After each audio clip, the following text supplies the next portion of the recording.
13 hadis Sahihah tentang haji. Assalamualaikum warahmatullahi wabarakatuh. 13 hadis sahih ini yang berhubung dengan pelaksanaan ibadah haji bagi umat Islam. Pertama, Al-Fadl bin Abbas mengiringi Rasulullah Shallallahu Alaihi Wasallam.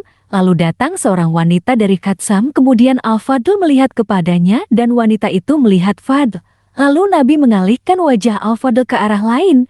Wanita itu berkata, "Wahai Rasulullah, sesungguhnya Allah mewajibkan hambanya untuk haji.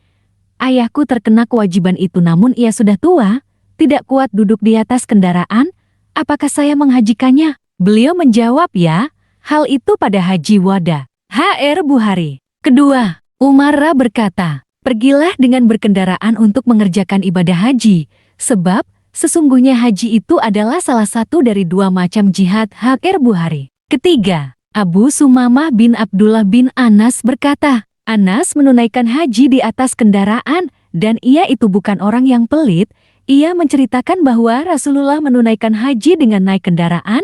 Kendaraan itulah yang mengangkut beliau dan barang-barang beliau. HR Bukhari. Keempat, Abu Hurairah berkata Nabi ditanya, amal apa yang paling utama? Beliau bersabda, iman kepada Allah dan Rasul-Nya. Kemudian apa? Beliau bersabda, berjuang di jalan Allah. Kemudian apa? Beliau bersabda, haji yang mabrur. HR Bukhari. Kelima, Aisyah Ummul Mukminin ia berkata, "Wahai Rasulullah, kami melihat bahwa jihad itu utama-utama amal. Apakah kami tidak perlu berjihad?" Nabi SAW bersabda, "Tidak. Bagi kalian jihad yang paling utama adalah haji mabrur." HR Bukhari. Keenam, Ibnu Abbas berkata Rasulullah telah menetapkan miqat tempat mulai berihram haji atau umrah, yaitu bagi orang Madinah di Zulhulaifah, bagi penduduk Syam dari Al-Jufah, orang Najd dari Qurnul Manazil, orang Yaman dari Yalamlam. Itu semua bagi mereka dan bagi orang-orang dari tempat itu, walaupun bukan penduduk tempat itu, yang akan ihram haji atau umrah. Adapun orang-orang yang tempatnya lebih dekat ke Mekah dari tempat-tempat itu, maka ihramnya dari tempat tinggalnya.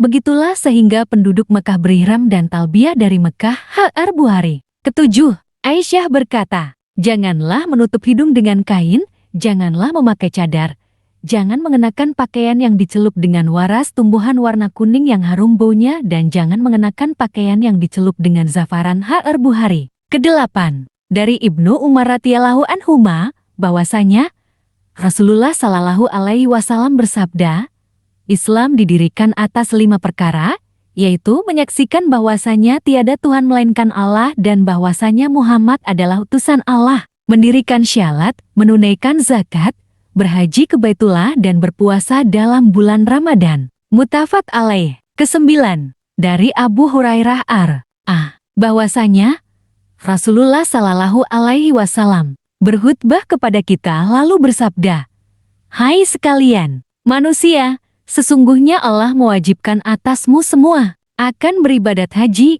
maka kerjakanlah ibadat haji itu." Kemudian ada seorang lelaki bertanya, "Apakah itu untuk setiap tahun, ya Rasulullah?" Beliau Shallallahu Alaihi Wasallam berdiam saja, yakni tidak menjawab pertanyaannya tadi.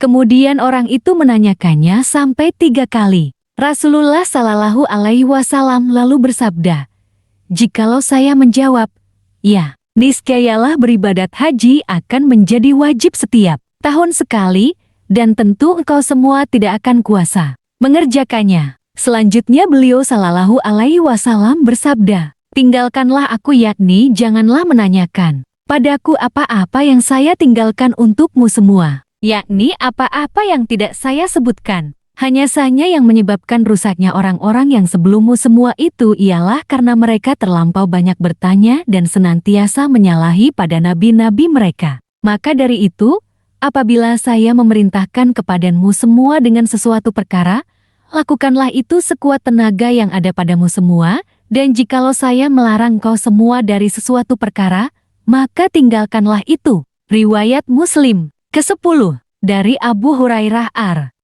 pula, katanya, saya mendengar Rasulullah Shallallahu Alaihi Wasallam bersabda, barang siapa mengerjakan haji, lalu ia tidak berbuat kelalaian dan tidak pula mengerjakan dosa, yakni kemaksiatan besar atau yang kecil, tetapi berulang kali, maka ia akan kembali dari ibadat hajinya itu sebagaimana pada hari ia dilahirkan oleh ibunya, yakni tidak ada dosa dalam dirinya sama sekali. Muttafaq alaih. Ke-11. Dari Abu Hurairah pula bahwasanya Rasulullah Shallallahu Alaihi Wasallam bersabda, umrah ke umrah yang berikutnya adalah menjadi penutup dosa dalam waktu antara 2 kali umrahan itu, sedang haji mabrur, maka tidak ada balasan bagi yang melakukannya itu melainkan syurga. Muttafaq alaih. Ke-12. Dari Aisyah radhiyallahu anha pula bahwasanya Rasulullah Shallallahu Alaihi Wasallam bersabda, tiada suatu hari pun yang di situ Allah lebih banyak memerdekakan hambanya dari siksa api neraka daripada hari Arafah. Riwayat Muslim. Ke-13. Dari Ibnu Abbas radhiyallahu anhuma bahwasanya Nabi Shallallahu Alaihi Wasallam bersabda, mengerjakan umrah dalam bulan Ramadan itu menyamai pahalanya dengan sekali haji atau sekali haji beserta saya. Muttafaq alaih. Waalaikumsalam warahmatullahi wabarakatuh. Terima kasih telah menonton Al Kanal.